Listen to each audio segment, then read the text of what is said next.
even made laws against saving your own seed and things that are really harmful for the future of humanity.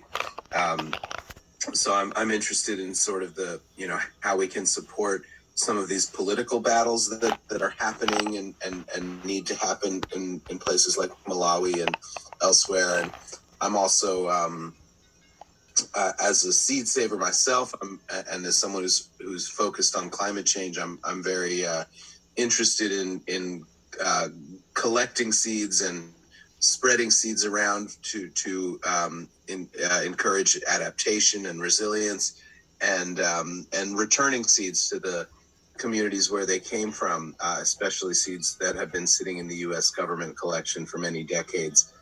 Um, and in many cases are just sitting there. Nobody's doing anything with them, even though they may have been lost in the places where they were taken from, and could really be useful for people living in those places. So that's sort of my interest in all of this.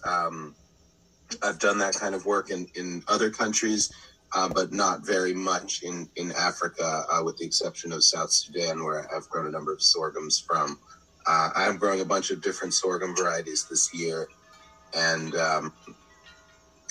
yeah, that's the long and the short of it. Thank you. Okay, thanks, Nate. Mars or Marion. Hey everybody. I'm Mars or Marion. I am harvesting some herbs for tea right now. Yeah, I got connected to Benita through an organization called ASAN, the Alabama Sustainable Agriculture Network. I'm no longer with them, but am just like really interested in like food justice and we're working on like just growing as much food, planning out like food forests, and kind of having a community controlled nursery, because a lot of these like perennial things are really, really expensive locally. But I think we can do it a lot cheaper. So we'll be able to like provide neighbors and community members with like free or really, really cheap like perennial fruit, nut, vegetable things. Yeah, and I'm also really interested in the seeds. This is my first year growing Fujama, so I have a lot to learn. Yeah, and I think that's what I'll share. Is that I don't know if we're supposed to share something particular, but what I got. Thank you. Mars also, she has some skills in terms of technology and social media. So hopefully we can help, you can help us do a better job getting all our brothers and sisters to the diaspora on this call. Let me go to Larry. Yeah, sorry, I had to get back to you guys. Get my video going again. You're good. Yeah, so I had to get back to you guys. Hello, everybody. Introductions again. I'm Schaefer Global Management is my company, and we are aquaponics. I'm currently also a professor at the Bowie State University. I built the system, aquaponics, for Bowie State on their rooftop greenhouse. And they are actually in the process of going to expand and give us a larger greenhouse space when they purchase the racetrack property in Bowie. And then we're developing a certification program for the aquaponics as part of their entrepreneurial program. But outside of that, on the business side, we're developing larger commercial sites to the tune of like 100,000 square feet. The objective is not only the urban area, but peri-urban and even rural areas to show people how to really generate more money and do it sustainably. If we can incorporate in some alternative energy technologies as well for energy production, energy storage, energy transmission type of things. all on the same property. We're doing a project with Farmer Chippy up in Baltimore. He's got a half acre We're planning on building a 4,000 square foot greenhouse up there to begin the training program for his people for aquaponics. Excuse me, sorry.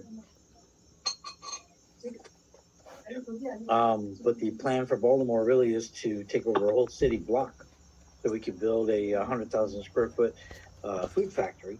And Baltimore will let us go 4 stories high. And that way we can take it vertically. And there are a lot of areas that have opportunity zones. So we can use the opportunity zone fund money to build on those properties. Like Prince George's County will let us go 7 stories high. And there are tons of opportunity zones that are sitting in food deserts. Prince George's County really doesn't have an answer for the food desert situation. They keep trying to recruit more retail operations, and it's not really the answer. You have to increase your production, which if you do it in the urban area, gives jobs to people that need jobs. You help people start new businesses. So the underserved, disadvantaged, whatever you want to call it. I know some people don't like the BIPOC name, but people of color, whatever you want to call it, to give them the opportunity, help them formulate the business, help them formulate all kinds of aspects to the business, train them in it so that they're self-sufficient. Then what we could do is we could sign an ongoing service level agreement to help them maintain and sustain those operations through long-term support type of thing. But yeah, Guyana is on the radar, number 1. Burkina Faso is on the radar, number 2. Then after Burkina Faso, potentially Gabon. There's a trip coming later this month to Ethiopia. Kenya, just after the elections, there's some traction there to get some things started in Kenya. And there are several other countries we're working on in Africa as well. So that's my 2 cents, everybody. Thank you. Kendall, can you say hi?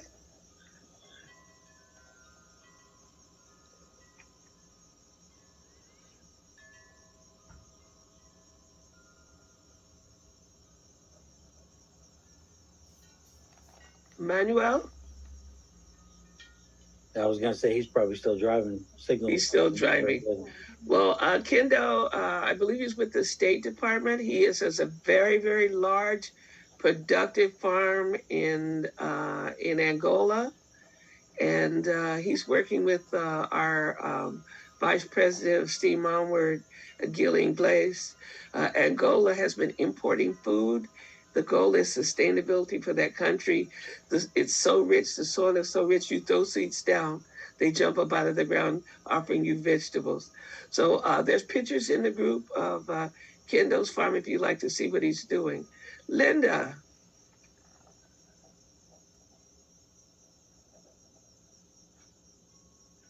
Hi, everyone. My name is Linda Mohammed, and I'm in St. Croix, living in St. Croix for about 28 years now. And